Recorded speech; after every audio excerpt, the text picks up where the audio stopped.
Okay so hello everyone, welcome back again. आज जो है हम नेक्स्ट क्वेश्चन जो है first chapter chemistry class 9 CBSE NCERT का लेकर के आ गए हुए हैं। क्वेश्चन यहाँ पे लिखा हुआ है, क्वेश्चन है क्वेश्चन 2 बी नंबर क्वेश्चन है कि कमेंट अपॉन द फॉलोइंग। इस क्वेश्चन में हमको क्या करना है, कुछ टर्म जो है यहाँ पे दिए हुए हैं और जो गिवन टर्म्स हैं इनके ऊपर हमको कमेंट करना है, इन द सेंस कि हमको बताना है कि ये क्या होते हैं, इनको डिफाइन करना है। तो कहीं ना कहीं ये डिफिनीशन है तो थोड़ा बहुत तो आपको लर्न करना ही पड़ेगा, बट फिर भी इसमें जहाँ तक कॉन्सेप्ट हो सकता है हम जरूर एक्सप्लेन करेंगे। देखिए यूट्यूब पे आपको बहुत सारे वीडियो मिल जाएंगे, बट एक्चुअली में क्या है कि वो लोग बस क्वेश्चन और आंसर कराने पर लोग जोर दे रहे हैं, बट एक्चुअली में जो कॉन्सेप्ट होना चाहिए बच्चों को वो कॉन्सेप्ट नहीं दे पा रहे। मैं कोशिश करूँगा कि वीडियो लेक्चर थोड़ा सा लेंदी हो बट बच्चों को कॉन्सेप्ट भी समझ में आए। मैं क्या चाहता हूँ कि बच्चे क्वेश्चन को रटे नहीं, आई मीन कि आंसर को रटे नहीं, उसको समझें। अगर आप समझ जाएंगे ना तो मे भी कि आप अपनी लैंग्वेज में भी क्वेश्चन को लिख सकते हैं, आई मीन आंसर को लिख सकते हैं। ओके तो चलिए शुरू करते हैं। सबसे फर्स्ट है कि रिजिडिटी। देखिए रिजिडिटी का मतलब क्या होता है, आप कभी अपने डेली लाइफ में सुने होंगे कि रिजिड का मतलब क्या होता है, कोई चीज़ ये चीज़ बहुत ज़्यादा रिजिड है। तो रिजिड जो वर्ड है जनरली हम लोग यूज करते हैं सॉलिड्स ऑब्जेक्ट्स के लिए, ठीक है। सॉलिड्स ऑब्जेक्ट जो होते हैं ज़्यादा रिजिड होते हैं। अच्छा, आप उनको हार्ड भी बोल सकते हैं, है ना, कठोर बोल सकते हैं हिंदी में समझने के लिए। तो रिजिडिटी का मतलब क्या है, यहाँ पे आंसर लिखा हुआ है, मैंने पहले से लिख करके रखा था कि आप लोगों का टाइम सेव हो। Okay, property of matter by which it resist the change in its shape और साइज। क्या कहना चाह रहा है कि कोई भी मैटर का एक ऐसा प्रॉपर्टी है ना जिसके द्वारा अगर आप उसके शेप और साइज में चेंज करना चाहेंगे तो उसको क्या करेगा, रेसिस्ट करना चाहेगा, मतलब विरोध करना चाहेगा। मतलब क्या होगा, जैसे मान लीजिए कि कोई भी मैटर है जैसे कि सॉलिड है, तो सॉलिड को आप फोर्स लगा के उसके शेप और साइज को चेंज करना चाहेंगे तो सॉलिड है तो इतना आसानी से वो चेंज नहीं करेगा। तो ये जो प्रॉपर्टी हुआ सॉलिड का जिसके वजह से वो अपने शेप और साइज में जो चेंजेस आप लाना चाह रहे हैं उसको अपोज कर रहा है, विरोध कर रहा है, वो नहीं चाह रहा है कि हमारे शेप और साइज में कोई चेंज कर पाए। इसी प्रॉपर्टी को हम रिजिडिटी के नाम से जानते हैं। आई थिंक आप समझ गए होंगे। तो अगर हम रिजिडिटी की बात करें तो रिजिडिटी सबसे ज़्यादा किसका होगा, यानी कि सबसे ज़्यादा हार्ड ऑब्जेक्ट, कठोर ऑब्जेक्ट कौन है, तो सॉलिड है। ऑर्डर ऑफ रिजिडिटी यहाँ पे लिखा हुआ है, यहाँ पे सॉलिड का सबसे ज़्यादा रिजिडिटी है, फिर लिक्विड्स का, फिर गैसेस का। यानी कि लिक्विड्स को आप आसानी से शेप साइज लिक्विड का चेंज कर सकते हैं। कैसे कर सकते हैं, आप सपोज दैट कि जैसे एक बालून है उसमें लिक्विड भरा हुआ है, या फिर आप ऐसे भी समझ सकते हैं कि कोई प्लास्टिक का है ना कोई टॉय है जो पूरा पैक्ड है, उसमें लिक्विड भरा हुआ है, आप उसको प्रेस करेंगे, कंप्रेस करेंगे तो उसका शेप और साइज चेंज हो सकता है। अगर गैस की बात करें तो गैस का तो आप जानते हैं कि बैलून में गैस भरा हुआ होता है और बैलून को थोड़ा सा प्रेस करते हैं, पिचक जाता है और अपना शेप और साइज चेंज कर लेता है। अगर इन्फ्लेटेड बैलून है तो उसकी हम बात कर रहे हैं। Okay fine. नेक्स्ट हम लोग आते हैं, नेक्स्ट है हमारा compressibility. Compressibility of a matter refers to change in its volume. देखिए कंप्रेसिबिलिटी का क्या मतलब हुआ, अगर सपोज दैट कि अगर कोई स्टेट ऑफ मैटर है आप उसको कंप्रेस करना चाहते हैं, ठीक है।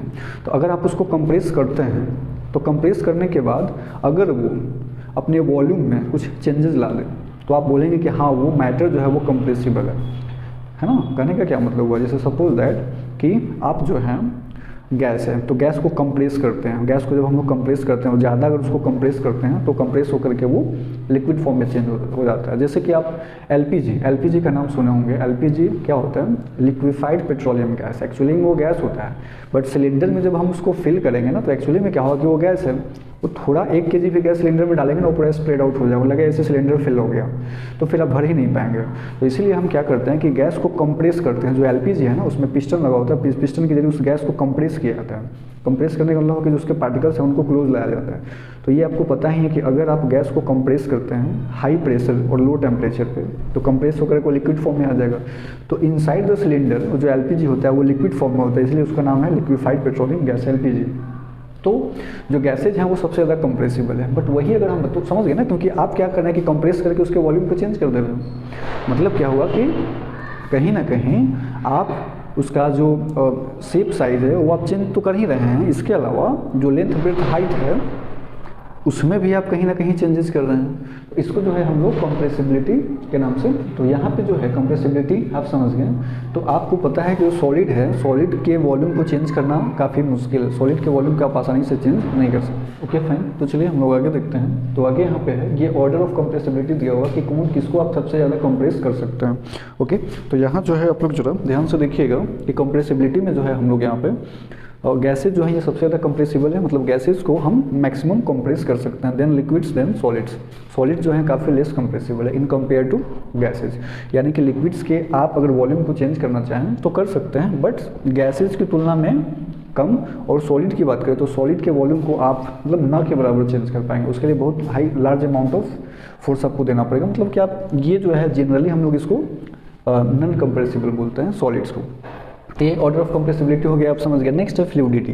अच्छा, फ्लूइडिटी का मतलब क्या होता है, तो यहाँ पर डेफिनेशन में लिखा है कि fluidity is the flowing tendency of a matter. Okay, अच्छा, फ्लूइडिटी का मतलब क्या हो कि कोई मैटर है ना वो फ्लो कर पा रहा है कि नहीं कर पा रहा है, वो that the fluidity refers to the extent of और टेंडेंसी ऑफ फ्लोइंग, यानी कि ये किस इसके फ्लो करने की टेंडेंसी क्या है, या फिर हम कह सकते हैं कि एक्सटेंट ऑफ फ्लोइंग, ये किस एक्सटेंट तक फ्लो कर सकते हैं या कितना फ्लो कर सकते हैं या नहीं कर सकते हैं, टेंडेंसी टू फ्लो।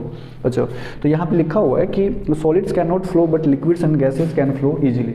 यहाँ पे जो सॉलिड्स हैं वो बिल्कुल फ्लो नहीं कर सकते हैं, सॉलिड की अगर हम बात करें तो can not flow but liquids and gases can flow easily, यानी कि सॉलिड को अगर आप एक जगह रख देंगे तो वहाँ पे फिक्स रहेगा, है ना, वहाँ से वो बिल्कुल हिलेगा नहीं, है ना। एक आइडियल कंडीशन की हम बात कर रहे हैं, है ना। अब इसमें आप इफ एंड बट्स मत लगाइए, कमेंट मत कीजिएगा। ओके, तो नेक्स्ट जो है अगर हम बात करें किसकी, लिक्विड्स और गैसेज की, तो लिक्विड और गैसेज जो है फ्लो कर सकते हैं, मतलब कि पानी है, पानी को अगर आप फर्स्ट पे फ्लोर पे गिरा दीजिए तो पानी अपने आप फ्लो करने लगता है। अच्छा, गैसेज हैं तो ऑटोमेटिक फ्लो, एयर जो है गैस है तो देखते हैं ना तो एकदम ब्लो कर रहा है, फ्लो कर रहा है ना।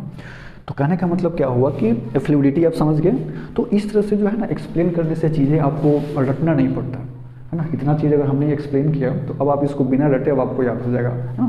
तो इसीलिए हम कोशिश किए कि आपको जो है रटना नहीं पड़े आंसर, और आप कॉन्सेप्ट को समझिए। तो मेरा मकसद यही था, अगर आपको ये समझ में आया हो, आपको लगा हो लेक्चर कि हाँ आपके लिए हेल्पफुल है, आपको इससे कुछ समझने को मिला है, then do like and subscribe my channel. Thank you for